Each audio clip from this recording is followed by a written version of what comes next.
20 years. 20 years ago, I was diagnosed.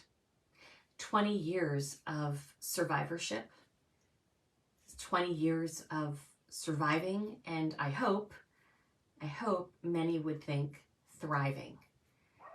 I remember the day like it was yesterday.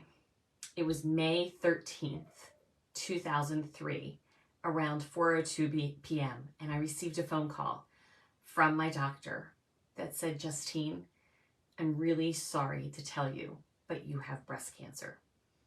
And that phone call that lasted maybe 20 seconds, 30 seconds, that phone call changed my life. It changed me. It changed me on the outside. It changed me on the inside. It changed the way my kids would be raised and how they would go through life. It changed the way I went through life. It changed my marriage. It changed my relationships.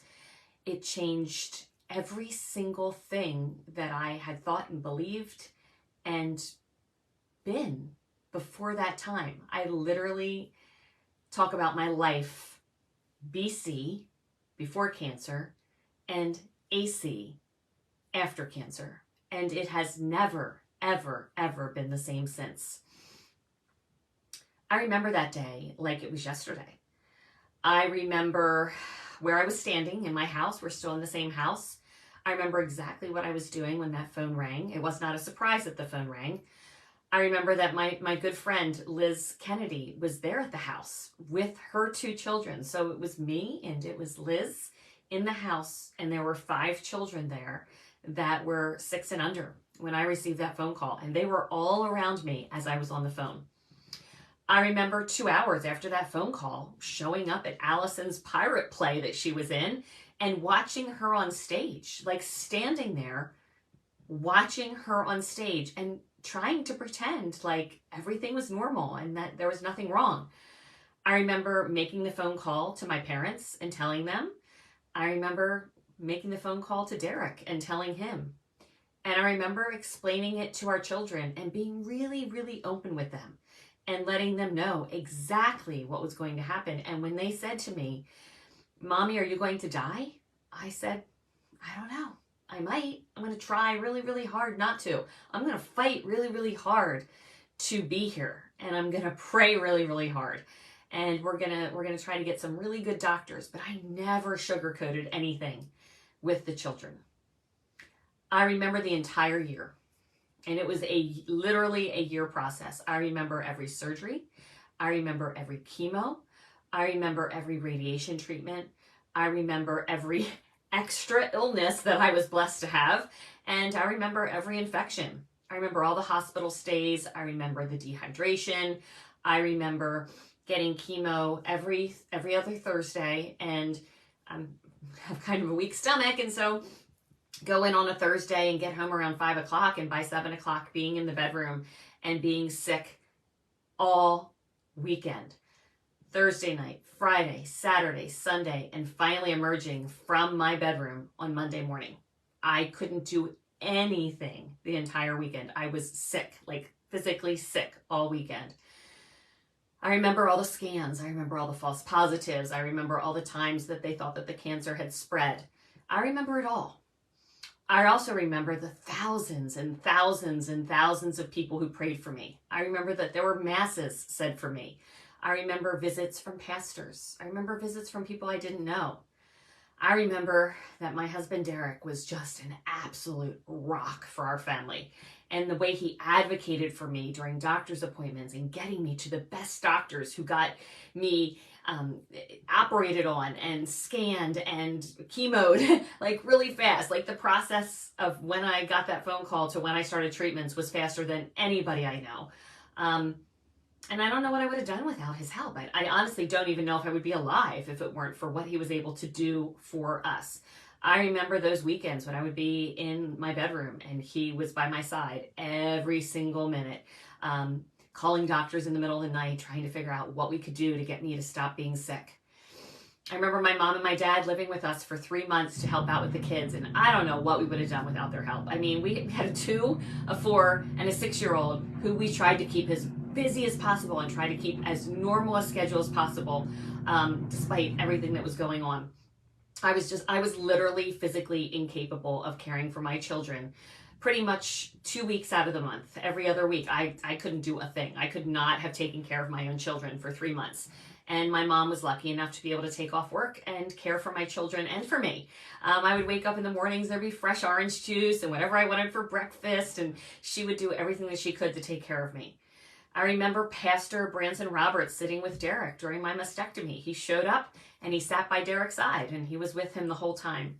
I remember nurse friends coming to my home to do my Neulasta injections. You know, the day after chemo, you have to be injected because your cell counts go down. And so I remember nurse friends volunteering to come over and to do that for me so I wouldn't have to go to the doctor again. I also remember the way each of my kids reacted throughout the year as we navigated the illness and all the stress that went along with it, all the unknowns that went along with it, with, you know, mommy showing up and she's, you know, mommy started off wearing a wig and then mommy went to a scarf and then mommy was like, screw this. And I went bald. And, you know, luckily the kids were okay with that. And, you know, everybody was really cool about it. And I told my friends early on, I said, listen, I plan to be at everything I can be. I plan to be as much a part of everything that I can when I feel well. And I'm not going to look well. Like, I'm going to look sick. And if you saw my post from yesterday, you see what I look like. I did not look well. And I said, I'm going to show up. And so you're going to have to figure out how you're going to explain that to your children. My kids are going to know the truth. You determine what you're going to tell your kids. But I do remember the way people looked at me. And people looked at me with pity because I looked really unwell. I remember all the cards, all the gifts, all the notes, all the phone calls, all the meals. I mean, I didn't cook a meal. My mom was here to help cook and she did lunch and breakfast, but like we didn't have to cook a meal, like a dinner, for almost a year. Literally, we had people bringing us meals for a year. I had to finally stop the meal train after I had my final surgery. I was like, guys, like I'm really enjoying this. It's great. And it's funny because I don't like to cook that much, but at that point, about a year later, I was like, man, I'm ready to take back my house. I'm ready to take back my cooking and doing the laundry and all that kind of stuff. The things that you don't think that you like to do, when you physically aren't able to do them, there's nothing that you want to do more. I remember that most people didn't want to talk about how sick I was. And I was sick. And I felt like I was dying. Literally felt like I was dying. And, you know, a lot of people want to say, oh, you're fine. You're going to be fine. You're not going to die. And I just wanted to talk to people like real talk. Like, I might die. And I would say to my friends, you know, if I die, you know, will you do things with my kids? Will you pick my kids up and take them to go play with your kids? Like, you're not going to forget about my kids, right? But I wanted that real talk with people. And most people didn't want to do that. And that's a whole other lie that I've done in the past. But like, man, you know, sometimes we have to acknowledge what could really happen. I remember that very few people wanted to acknowledge how close I was to dying. I remember the people who were there for me, and there were a lot of people who were there for me. And it's so funny. You know, I have a neighbor who lives behind me, and I have not really seen her in 18, 19 years. But man, when I was sick, she would drop off meals. I don't even remember her name anymore, but she still lives up behind me. And she would drop off meals. We weren't friendly. Like, we had just moved into this house when I got sick. People that I didn't know who showed up. But there were also people who I knew pretty darn well, who I thought were friends, and they didn't show up. Because they used that old thing, I just can't bear to see you like that. I just couldn't come because I couldn't see you like that. I didn't know what to say. I had people who did that, and they never came back around again because they didn't know what to say and they didn't know what to do. I remember the things that were said. And I remember some of the things that were left unsaid. And I will tell you, there were some pretty strange and even quasi-mean things that were said. Things like, you know, if you had breastfed your kids, you wouldn't have gotten breast cancer. If you don't pray hard enough and you don't have enough faith, you're going to die. I had people say all sorts of things like that to me over and over and over again. And I remember the things that people said.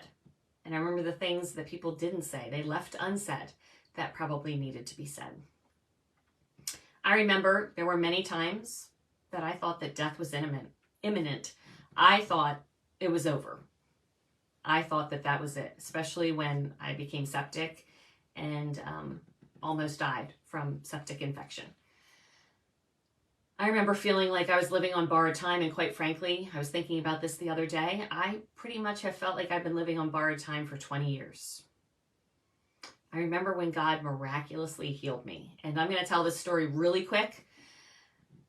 I could do a whole live on it, but I know there's a lot of you who won't know what I'm talking about because maybe you're new here. So there was a time that I was scanned. I was being scanned. First, I was being scanned monthly, and then it was every 3 months, then it was every 6 months. And I got scanned quite frequently for the first 5 years because my doctors didn't think that I would live past 5 years.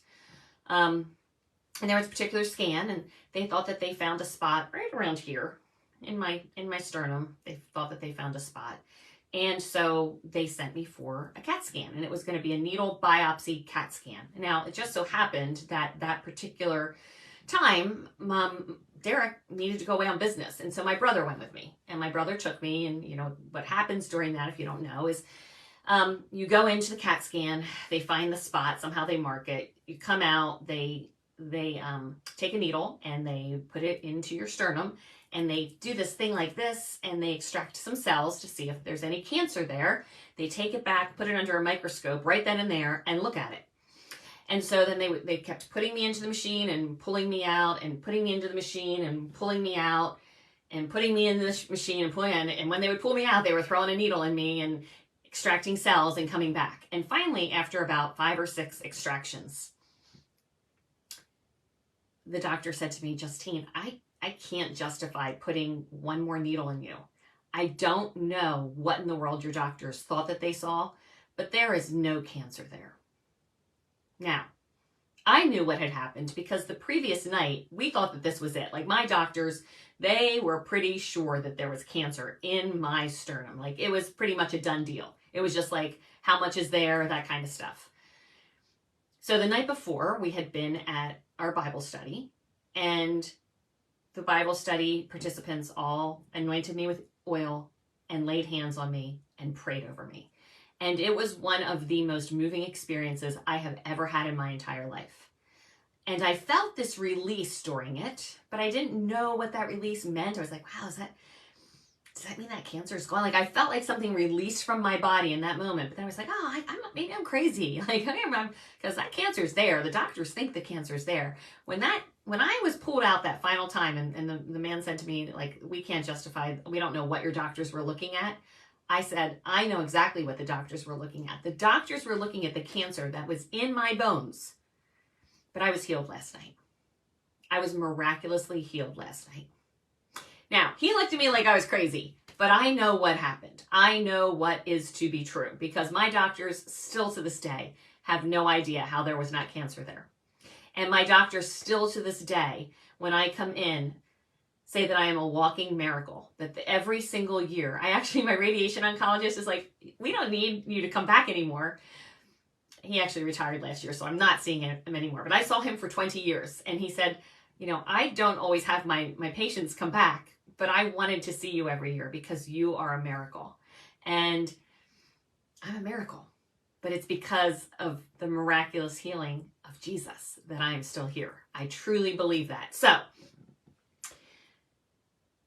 the memories, they get dimmer. I mean, I remember a lot. I remember everything that I could possibly remember, except for the times that I was so drugged up because they had me on all sorts of things because I was so sick.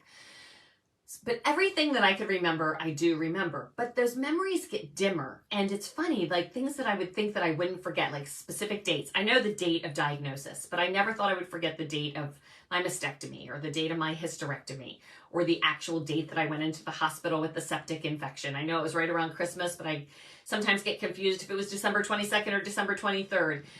That certain things get dimmer. They're a little bit less clear. And you might say, it's a good thing that those memories are fading. And in some ways that's true. But here's the blessing that only people with cancer and other diseases have faced, who have faced death. This is what they know. They know that the sky's bluer. They know that the small problems in life aren't worth mentioning. But I will tell you, the longer you're out from a diagnosis, the more you become like the world again. People who don't appreciate you don't need to be in your life. We learned that no means no, that we should pursue what we love to do, that family is everything, that good friends who stand by you through your worst times are rare and they should be appreciated. We learned that God is our anchor. And so my prayer for year 20 is that I can get back to some of those lessons again, because I've lost some of them. I've become more like the world as I've lived longer. And honestly, in some ways, living like you're dying, like that song by Tug McGraw, there is something special about living like you're dying. You truly do appreciate things and see the world in a different way. I'm just going to lean over here for a second because I keep this picture on my desk. This picture is on my desk, and for the longest time, it was actually in my kitchen, right by the sink where I would do dishes. And I keep that there. I kept it front and center by the sink for many, many years, and now it's been by my desk for many, many years because I don't want to forget. I don't want to forget like how hard it was. I don't want to forget how strong I was. I don't want to forget that healing by Jesus. I don't want to forget the people who stood by me. I don't want to forget the lessons I've learned. And I'm not perfect. I do forget some of them, but it's been 20 years. And I will tell you, I asked God for 20 years. When I prayed for survival, I prayed specifically for 20 years. That picture that is in a lot of my posts where I'm bald, it's black and white, and it's my kids and me and Derek. When I went and asked for a hysterectomy, that's the picture I showed to the doctor. And I said, do you see these 3 kids? I need 20 years. I need 20 years to raise them. I want my kids to remember me. I want to have memories. I don't want them to be like, who was she? I want to be front and center in their life and to raise them. And that was so important to me. And it drove every health decision that I made from the day I was diagnosed was, what can I do to get 20 years? And so here I am. And God answered my prayer. And I've been here for 20 years and a day now. So, well, I don't know how many. I should have counted. Can anybody do that math? 365 times 20 plus 1? I should have done that math before I started this. I would like to know, how many days have I been alive like this? And I'm not going to lie, like it's a little unnerving to me that what I asked for, it's not unnerving that I got the 20 years. It's unnerving that I got the 20 years, and now what? Now what? Now what does God have in store for me? He blessed me with the answer to the prayer that I prayed. That has been like front and center in my life this whole time. And now what? And I'll never forget when I told my mom, I'm like, Mom, I asked for 20 years. And my mom looked at me and she goes, why'd you only ask for 20? Why didn't you ask for 50? And I was like, because I was only supposed to be able to live 5, if that. Like 20 seemed unreachable. 20 seemed unreachable. How I put God into this little box when he can do so much more than what I ever expected. Because not only did I live 20 years, but I lived 20 years. I lived. So I want to talk about that. But before I do that, I want to say this. I almost sort of, I don't want to say asked for cancer, because I certainly didn't ask for cancer. That wasn't what I expected. But right before I was diagnosed, I had prayed a really big prayer. I was in a spot in my spiritual life where I was in massive spiritual growth. And I asked God to use me in a big and mighty and impactful way. That was my prayer, to be used in a big, mighty, impactful way. Now, in my mind, now you have to remember, this is 20 years ago. There was no cell phones and no social media, none of that stuff. In my mind, I was going to become an author, or I was going to become a speaker, or maybe I was going to like go and become a pastor. Like I thought there was this something that I was going to do. And when I found that lump in my breast, I was like, number one, I thought, oh my gosh, I think I could have cancer. And number two, I was like, oh my gosh, I think I might have cancer. And oh my gosh, this is not the answer to that prayer, is it?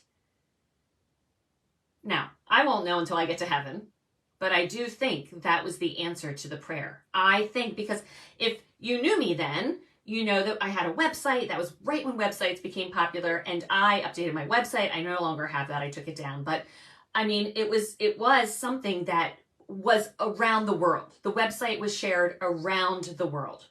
And it was impactful. And I did, and I swore to God that I would always point people to him, that I would use the platform of cancer to point people to him. And I would share what I've learned and how my life has been different because of the diagnosis, but it wouldn't be the story without him.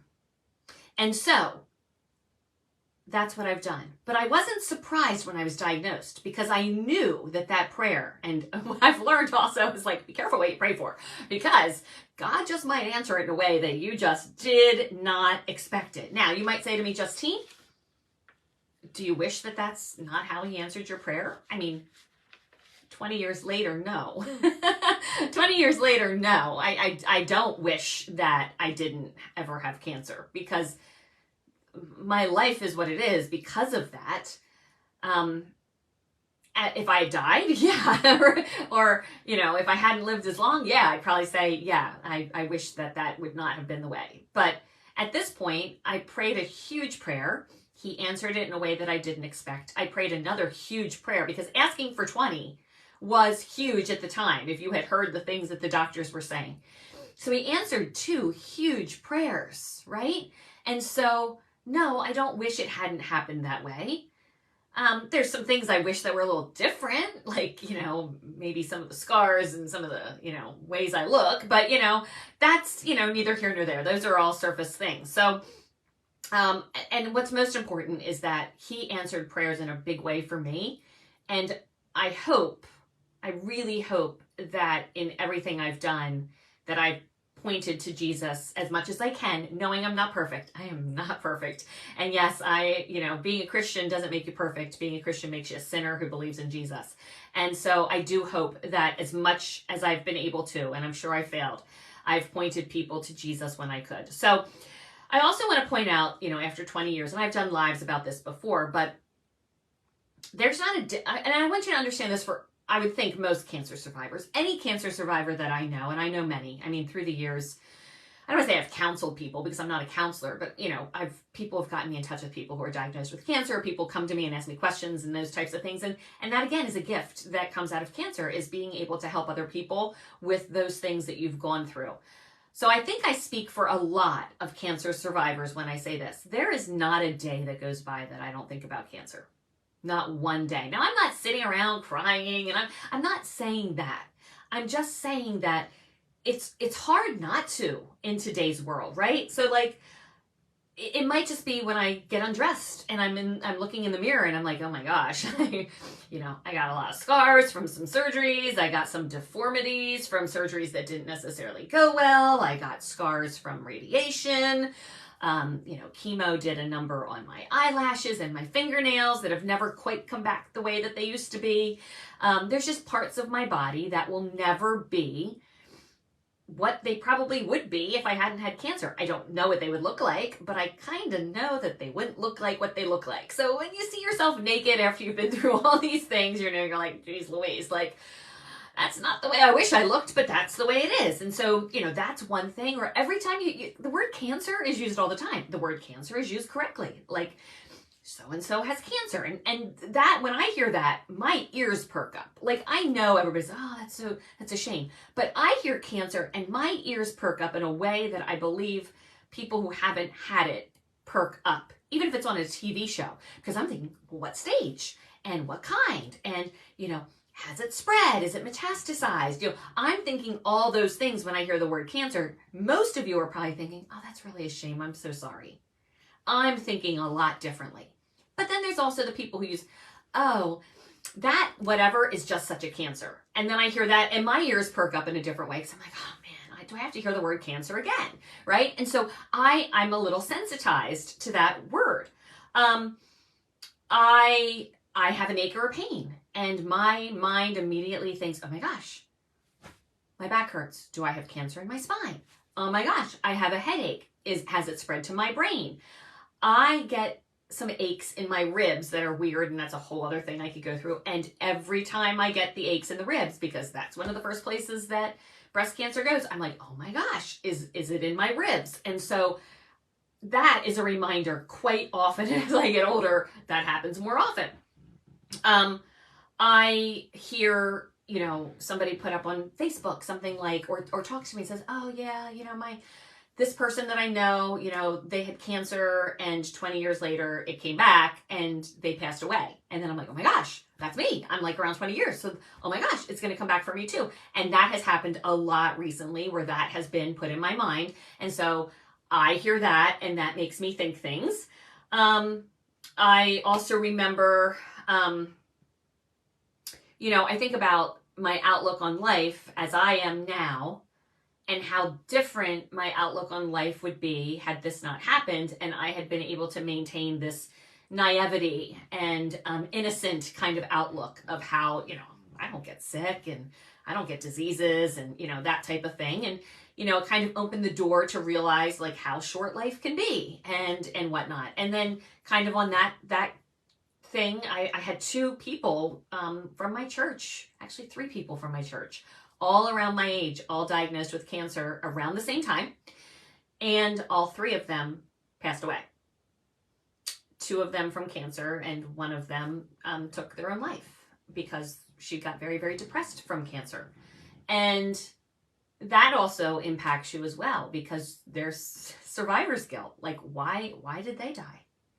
Why did they die? They went to my church. They were beautiful, beautiful women with very strong faith. And they were amazing. And I'm here and they're not. And I will never understand that. And that's something I think about a whole lot. The other thing that you definitely see is the lack of patience when somebody is really talking about something that really doesn't have a whole lot of weight in life. Like, sometimes I just get so frustrated with people who complain about some of the smallest things. And I know I do too. I get it. But there's certain things that, and I can't think of anything off the top of my head, that just grind my gears when I hear it. I'm just like, are you kidding me? Like, get a real problem. Like, try having cancer at 33 with 2, 4, and 6-year-old. Like, try that one on for size. And I know I shouldn't because everybody's problems are their problems and they're mountainous for them. But some of them just drive me insane. And other cancer survivors that I know say the same thing. Sometimes I just get annoyed at myself for forgetting like what I've accomplished in this amount of time, or forgetting how blessed I am. Like we can all, like, as much as I've learned, I'm not perfect. And so sometimes I forget the lessons I've learned. I mean, that's why I keep this picture nearby to kind of give me perspective, but I don't always have perspective. And again, the longer I'm out, probably the less perspective I have. And so that's why I've really been thinking about this for a long time as I've been coming up on 20 years. Like, what does this mean? And so I'm going to talk to you about that in a second. And there's always the fear, for lack of a better word, the fear of getting a secondary cancer. I mean, I'm definitely at a higher risk to get, a secondary cancer, probably a blood cancer or lymphoma or a type of a leukemia type of thing. I'm at a higher incidence for that. And so far, so good. And, I've been really blessed and lucky. And as Derek says, I'm healed. I am healed. And I was healed. I was healed that day when I was anointed and was prayed over. So I think I said everything on that list. I think so. So I wanted to talk to you guys really quickly about how, I just said all of that. And so it just doesn't turn off. Like, you don't ring that bell, which, by the way, I never got to ring a bell. I never got to ring a bell at the oncologist or the radiation oncologist. Both places thought that, some people are always going to have cancer. They're going to live with cancer. And they didn't want to have people ringing the bell that they were cancer-free, because some people would never be cancer-free. So I never rang a bell. But when you kind of ring that bell, or you're told NED, no evidence of disease, or, you're cancer-free, or you're healed, or you're in remission, whatever the words are, it doesn't just turn off. And a lot of people think there's this switch. Okay, they're done. Life's good, move on, all good, whatever. And the incidence of depression with cancer survivors is ginormous. People who have had cancer, I forget what the statistic is, but it is really, really high. really, really high. And so, keep that in mind as we all know people with cancer, that, there's not a light switch, it just doesn't turn off. Like, I'm 20 years out and I look in the mirror and I'm still thinking about cancer. So, think about the person who's 6 months out, a year out, 5 years out, whatever it is. Like, it just doesn't go away. Like, it's always there. At least for me it is. Anyway, so I've been thinking, like, what was important to me as I was facing death? Like, when you're diagnosed, like, you think to yourself, like, what? Oh my gosh, I'm going to die. Am I going to die? When am I going to die? And for me, it was all about my kids. What do I need to do to make sure that I'm alive to raise these children? I cannot die. And so, like I said, every single decision was about that. So what was important to me as I was facing those decisions, as I was facing death? And so I came up with, I was thinking about this yesterday, was love and lessons and legacy and living.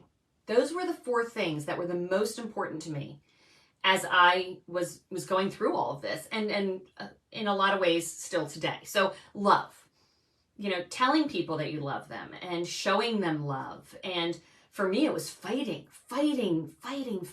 every single day to show them the love that I fought to stay alive for them, right? Like, so it was all about love, but it was loving others and showing them that love, and loving myself, because there's a lot of people who go through cancer and they kind of hate their bodies because they feel like their bodies have turned on them. And so learning to love yourself, despite the fact that your body isn't cooperating the way you want it to. Allowing people to love you. One of the things I learned when I was sick, because I'm very much a person who likes to do things on their own, but like, some people show love by bringing a meal. Some people show love by sending a gift. I had my sister-in-law sent me a card every single week for, I think it was like a year. And by the way, I still have every single card anybody gave to me, every gift, all those things, the books, the little trinkets that people gave me. I have all of that. That meant a lot. And then a woman whose daughter went to school with us, her name's Lori Chalella, and she sent me cards like constantly. And those are 2 that stick out in my mind. But receiving, like, I'm not Catholic, but the Mass card that, like, from all over the world, like masses in Italy and Greece and everywhere, like, people were saying masses for me. And so allowing people to love me, because that's how they were coping with the fact that I had cancer, was being able to love me in the way that made sense to them. And then loving Jesus despite the fact that I was suffering. They say that in the Bible, it's a sacrifice of praise. Praising Jesus is a sacrifice, because it's really easy to praise Jesus when life's good. But what do? Do you praise Jesus when life's not? I remember standing in church and, there was a song, "We Bring a Sacrifice of Praise." And I remember singing that one time, bald, no eyebrows, no eyelashes, that red cancer, dried skin under my eyes. There's pictures of me like that. And I remember praising Jesus but looking around and thinking to myself, would all of these people be praising Jesus if they were suffering? Because it's a sacrifice. It is a sacrifice. And it's hard sometimes to do that. So that was one thing that was important to me when I was facing death. Another one was lessons. So it was trying to extract lessons from what was going on in my life. And, I did that through the Bible and I was reading scripture voraciously. And I have like a whole little booklet of scriptures that were important to me at that time, that I would just read over and over and over again. And Zephaniah 13:7 was like my favorite verse during that time. And so extracting those lessons and then trying to share those lessons with other people. And through the years, as people come to me when they're going through cancer or other things, I try to share those lessons that I learned. But, being open to the lessons that we need to learn. When you're on your deathbed, you're not sitting around worrying about what your bank account says. You're not sitting around worrying about, did you have the latest purse or whatever. Did I do well? Am I going to be welcomed with, "Well done, good and faithful servant"? Did I take the lessons that Jesus tried to teach me, and did I learn from them and then do better? Lessons, legacy. What are you leaving behind? It goes back to lessons. Like, are you learning the lessons and then leaving that legacy to your children, your grandchildren, your friends, your family, like what legacy are you leaving behind? In other words, like what's going to be on your tombstone? What are people going to say about you at their memorial service, at your memorial service? What are they going to be saying about you, when they're out with their friends? You're the first to go and your friends are out for coffee or happy hour sometimes and they're, oh, remember Justine? Well, what are they going to say about you? What is your legacy? What are you leaving behind? I mean, that's important. And when people are on their deathbed, that's one of the things. The lessons and the legacy is huge. And then, loving people well. Leaving them better than what you found them. And that none of us is perfect. We're not going to leave every single interchange with somebody and leave them better than how we found them. That's not possible. We are human. We're not Jesus himself. But trying to be cognizant of it and trying to live that out as best as what we can. The memories that you've created. And then the last one is living. Living your life. We're all given opportunities. Are you living your life? Like, are you actually actively living your life? Or are you letting life happen to you? Are you letting circumstances, ruin your mood? Are you letting circumstances ruin your relationships? Are you not taking advantage of opportunities that come your way, even if it's opportunities to just better a relationship? Those memories that we create when we're living life are so important. And I think back to the 20 years of memories that I didn't think I was going to have. That's living life. And yeah, I work too much. I work a lot. It's something I'm working on. I'm working on not working as much. But I've always been like that. I come from a family of people who work, but I've also made time to live. And so, with that being said, one of the things that I have decided as I'm on year 20 and a day, did anybody come up with however many days that is? I don't know, 20 times 365. And I've said this to my family recently, like one of the things that I'm going to be doing is I want to try more things. I want to do more things. I want to experience more things. Like right after the diagnosis, I was really into that. And then in your season of life, there was a season of life where I was focused on the kids and the dog shows and the racing. And that was important to me because I wanted to create those memories because I kept thinking if I'm going to die, like I want to be on the road with Andrew when he's racing race cars. I want to be with the girls when they're showing dogs. I want to be at every soccer game. I want to be part of everything because if this comes back, I want them to have those memories. And I still want them to have memories. But right now, I'm all about creating things for me too. And so you're going to see me trying some golf. I've been talking about playing golf forever. My family has said it's not going to be good for you because your personality is not going to suit well to golf. But I'm going to give it a try. You're going to see me on the pickleball court. Yes, I'm going to try some pickleball. I'm going to be trying all sorts of different things. Going here, going there, trying things because it's 20 years. God blessed me with 20 years. Oh, Sophia just said 7,300 days plus one. That's how many extra days I was given. 7,300. 7,300. There's a lot of memories that were made in those days. And so I'm going to work on being more present, work on trying new things, work on pointing more people to Jesus, work on appreciating every day more. I'm going to work on all of those things. I'm going to challenge you to do the same. Don't wait until you have an experience like I did. Don't wait until you're put into a position like I did and you're like, oh man, I need to get this right. We all have the opportunity to love well, to learn the lessons that God puts in front of us, to create a legacy that we can be proud of and that our families can be proud of, and to live life every single day as the gift that it is that God has given us. I'm all in.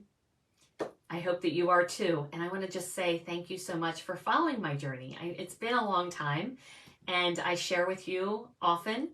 And I hope that if this is impactful for you, that you'll let me know, that you can share this to your wall. If you think that this is going to help somebody, you can share it to their wall. You can share it in their messenger. Get the word out, because I hope that all that I've learned over these 20 years can help somebody else. I love you guys. Thank you for always supporting me. God bless you.